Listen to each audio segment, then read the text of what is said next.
Okay, so for Unit 10, we're actually going to do a little bit of a cleanup from what we just did. We need to improve our ability to show step-by-step work and to show that we really understand what we're doing and that we're not just pushing buttons on a calculator. Now, I know just about every student that's ever been in any math class with any teacher, especially if you're looking at, sometime between first grade and 12th grade, a lot of times the kid's like, hey, just let me get the right answer, and then I can be done with the assignment and I can go do something else. And of course, when you start getting higher up the math ladder, you start to realize that it's not just the correct answer that we really need. And if you're going to pursue any type of higher mathematics in a college or university setting, you realize that the answer is really not what's the important thing, right? Where does that answer come from? That's what's crucial. Can we communicate what we are doing? That's crucial. All right.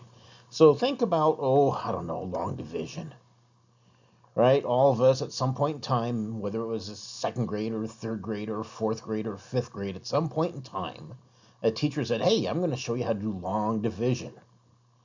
And of course, you're like, well, I've got a calculator and I can push buttons on the calculator and I can get the right answer. Why on earth would I want to do this long division? This is crazy. I got a calculator. I can push 3 buttons. I'll get the answer in 2 seconds, and I'll be done in 2 seconds instead of 4 minutes. Why are you making me do all this work on this paper? Well, we're going to do some time travel here. We're going to take a look at this long division concept. First, we're going to travel back to elementary school, and then we're going to go do something else besides going back to elementary school with that long division.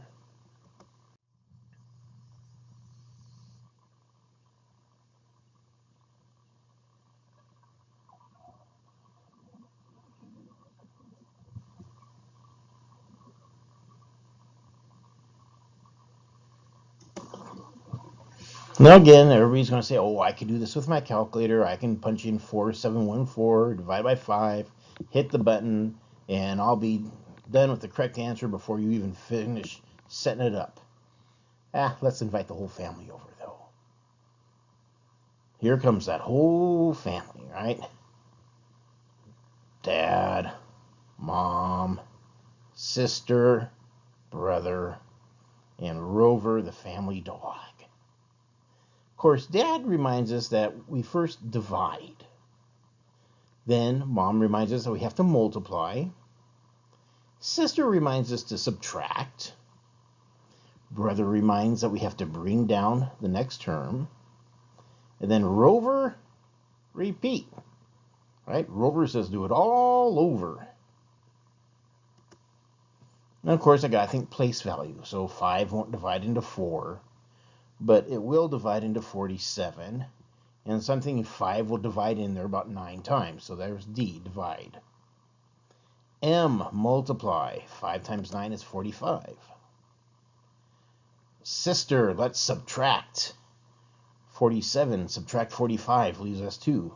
Brother, bring down the next term. Bring it down, bring it down. Rover says, repeat. So, how many times will 5 divide into 21? I think it's going to be about 4. Multiply. 5 times 4 is 20. Subtract. I'll get 1. Bring it down. Repeat. 5 will divide in there twice. 5 times 2 is 10. Subtract, we get 4. And now, instead of repeat, because there's nothing else we can bring down, Rover, instead of repeat, says, hey, remainder. There's a remainder of 4. Now, when you first learned how to do this, you put a little R4. But then as time went by, you realized, oh, the remainder is 4/5, because we were dividing by 5 and there's 4 left over. Now, every elementary school kid that's ever existed on the face of this planet has really scratched their head and wondered, after they've gotten their hands on a calculator, why they would ever need some crazy skill like this. Now, let's go to the future. Guess what my students were just doing last month? They were doing long division. And yep, the whole family shows up. Now, I'm not going to expect you to follow along with this all in its entirety, but you've worked with some polynomials, and of course you've done some combining of like terms, and you've done FOIL.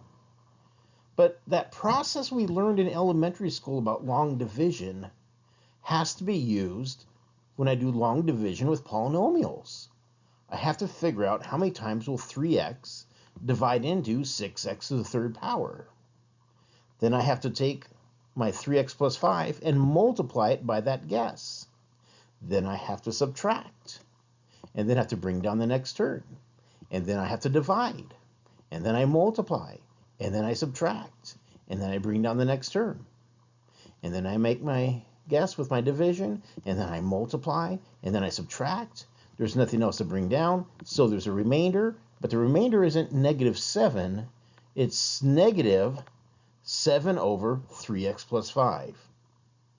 But if I don't have those skills from elementary school long division, I am toast when I move into algebra. Now, if you're wondering where that 18x came from, when you say, hey, I see a 3x and I see a minus 15x, how do you get an 18x? Well, remember, 3 subtract a negative 15 is a positive 18. So not only is that long division skill from elementary school hiding in here, but all the algebra skills leading up to this are here, right? Knowing that x times x squared is x to the third, or that 3x subtract a negative 15x is a positive 18x. So all those other algebra skills are also built into this. So long before you get to Algebra 2, all those background skills are crucial. Right? We've got to understand the methods. We have to be able to show work. We have to be able to communicate where the answer came from. Right? So the big emphasis today, let's not worry so much about pushing buttons on a calculator, and let's put some more effort into showing work. So let's take a look at the most recent test, and you'll see kind of what drove me up the wall when I was correcting it.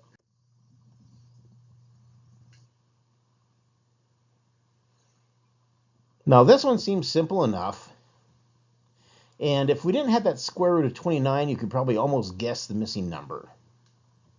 So if something is this easy, why on earth do I need to show work? Believe it or not, on this type of question, I saw many incorrect answers. Because when you get in a hurry, and you know that a squared plus b squared has to equal c squared, what do? You grab a calculator, you figure out 3 squared, you figure out square root of 29 squared, and then you add them together. Except in this case, if I actually show my work, I'm not going to accidentally add them together. If I actually write down the equation and plug in the numbers, most likely I will realize I need to subtract. Right? When there's no work shown on a test and there's an incorrect answer, I have a hard time awarding any points to that question. Right? But on questions like this on the test, I saw answers that were something like square root of 38. My hunch is a student would have taken 29 and added 9 to get 38, but with no work shown, I've got no clue. Right? We don't want 38. 29 subtract 9 needs to be 20. And then, well, some students would have just stopped here with square root of 20. Now, I know the directions didn't say to simplify the answer, but guess what, folks? We always want to simplify answers whether or not the directions state that. Right? So even though that may be a beautiful looking answer, thank you for barking, Tinkerbell. Obviously, someone's walking their dog. We always want to simplify any answer whenever it's possible. Right? Since 20 is 4 times 5, I can break the square root of 20 into square root of 4 times square root of 5. Oh, Hannah, you be quiet too. And of course, square root of 4 is 2. And then we got square root of 5. So there is our simplified answer, which is what we'd prefer to see. Right, so on this type of question, I saw quite a few mistakes. One of them is students, I think, were getting in a hurry and they were just adding when they should actually subtract. And then sometimes on questions like this, students just were not simplifying answers. And again, if you're showing step-by-step work, you are far more likely to get correct results. And you'll also enable the teacher to give you partial credit on questions. If there's no work and you don't have the correct answer, guess what? There's nothing I can do.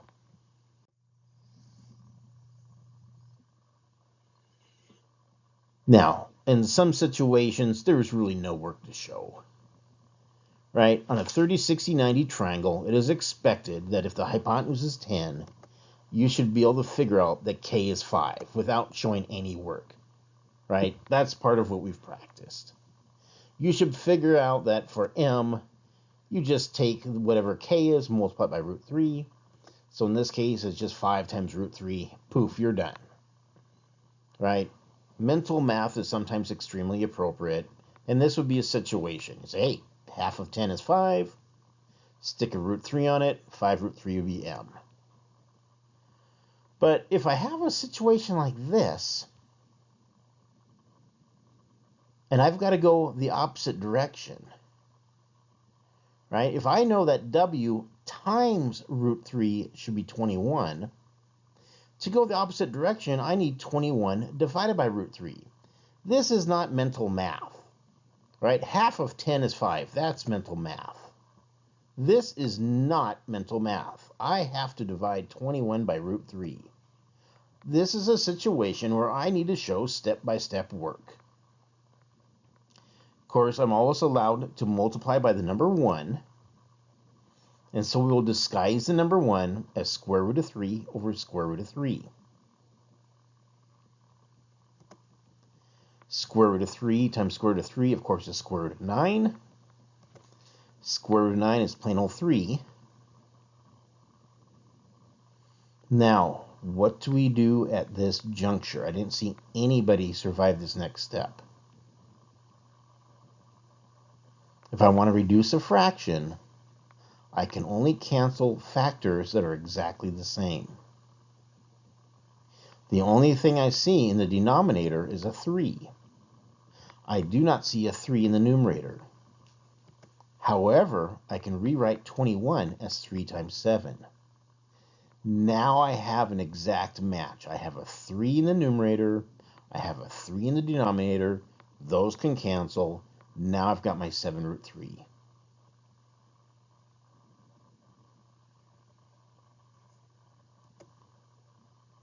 So I know that w has to be 7 root 3.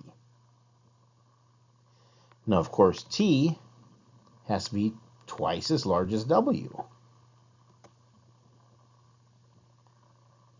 Notice I'm not going to grab a calculator and try to get some weird decimal equivalent. I'll say, okay, I've got 7 root 3. I have to multiply that by 2. 2 times 7 is 14. The root 3 is still sitting there.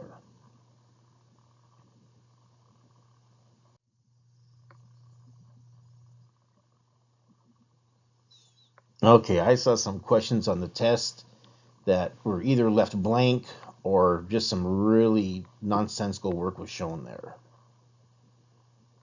Right? The key here is I need to set up a proportion. Right? And I have to be able to access the information. Now, when I went through and taught this the first time, I kind of talked in words about, what the long leg of the big triangle was, or what the short leg of the medium triangle was, or maybe the hypotenuse of the small triangle, and I just did everything in words. Instead, this time I'm thinking, well, let's take a different approach and maybe just kind of make a table. Right? In that picture, there's a small triangle, right? HFG. That's a small triangle. There's a medium triangle. That's the EHG.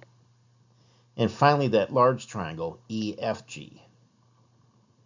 So I'm going to go triangle by triangle and see what I can figure out. In this very small triangle, short leg, from H to F, I've got no clue. The long leg from H to G, that looks like X. Hypotenuse from F to G, that's obviously 5. Medium triangle, what's the short leg? Well, HG is the short leg on that medium triangle, that's X. The long leg on that medium triangle, from H to E, got no clue. How about the hypotenuse? From E to G, that's 12. Finally, the large triangle, the shortest leg, FG is 5. The long leg, EG, is 12. Hypotenuse, FE, 13. Now, to set up a proportion, one way I can do it is say, hey, I can use the short leg and the hypotenuse of both the medium and large triangles. And so that 5 over x will be my first ratio. That 12 over 13 will be my second ratio. Cross multiply, so I've got to do 13 times x equals 5 times 12. Now, of course, at this juncture, if you need to grab a calculator to do 5 times 12, certainly you're going to do that. Or 60 divided by 13, of course you're going to grab a calculator there. It's not exactly 4.6, but that's how it rounds off. But I don't pick up and grab a calculator until I have my information set up. Now, that's not the only way I could have done this. I also would have realized, hey, I've got long leg from both small and large triangle, and I've got the hypotenuse from both the small triangle and the large triangle. So my other setup, I could use x compares to 12 the same way that 5 compares to 13. All right? Long leg to long leg, x over 12. Hypotenuse to hypotenuse, 5 over 13. Cross multiply. Oh my goodness, 12 times 5 is also 60, and now it's identical. So of course we're going to get the same answer. There's only one possible answer for that length x. But there is more than one way of setting up the question. And the key was making sure I knew what I was looking like. And if it helps to make a table, or if it helps to write sentences, if it helps to write words when you set up the proportion, whatever you need to do, but you've got to do something to get that proportion set up. You have to somehow demonstrate your understanding, okay, x compare to 5 the same way that 12 compares to 13. Or show me that, hey, x compares to 12 the same way that 5 compares to 13. You've got to get those ratios set up first.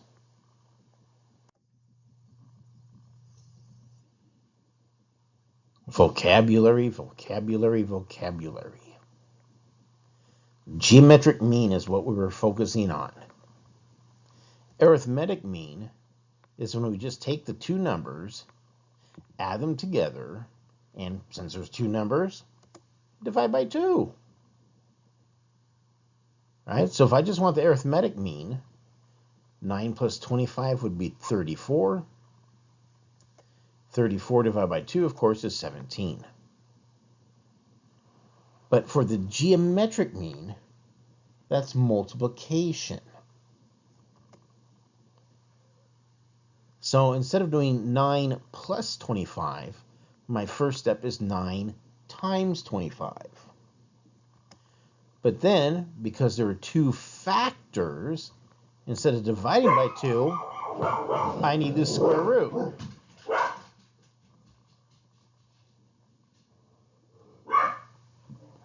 Busy day in the neighborhood, obviously. 9 times 25 is 225. Square root, 225, 15. Obviously, if you want to use a calculator for 9 times 25, go for it. Obviously, if you want to use the calculator, take the square root of 225, go for it. But on paper, please show that you understand step 1 is multiplying 9 times 25, and that you understand step 2 is taking the square root. Problem with the calculator is if you push buttons, it's going to give you an answer. Whether or not it's the correct answer is much more related to what you've shown on paper than what buttons you've decided to push.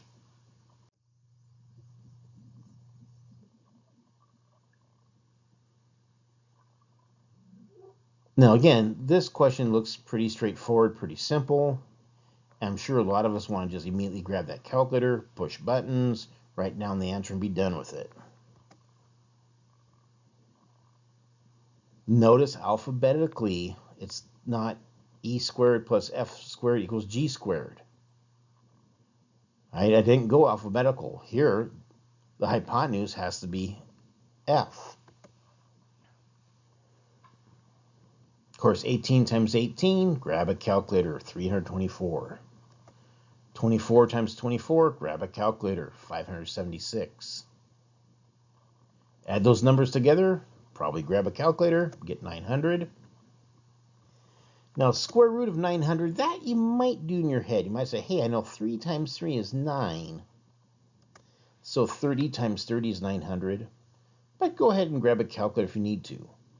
But notice I'm showing each step. Even if I'm doing the math on the calculator, I still want to show it on paper.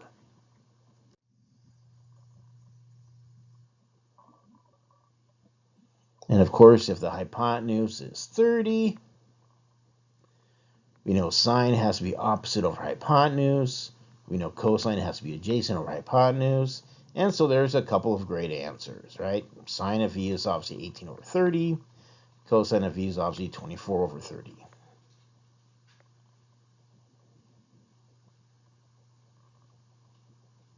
Seriously, I saw stuff like this on the test.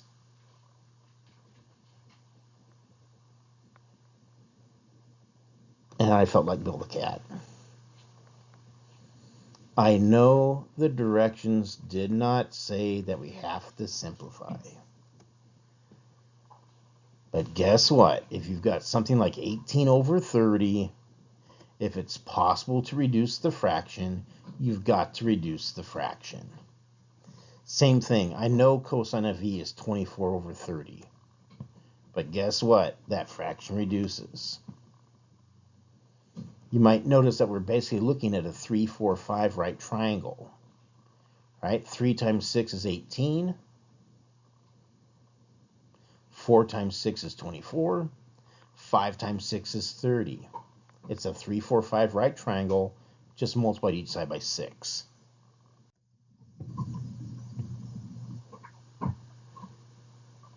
Please don't make your teacher feel like Bill the Cat. Please, even if the directions don't state so, simplify the answers. Now, the worksheet today is relatively short because I really want to see step-by-step work. So even in the situation where you're going to push buttons on a calculator to do some of the computation, please show every single step in super duper detail. And then, of course, if you get through that, you can do a little bit of extra practice here with special right triangles.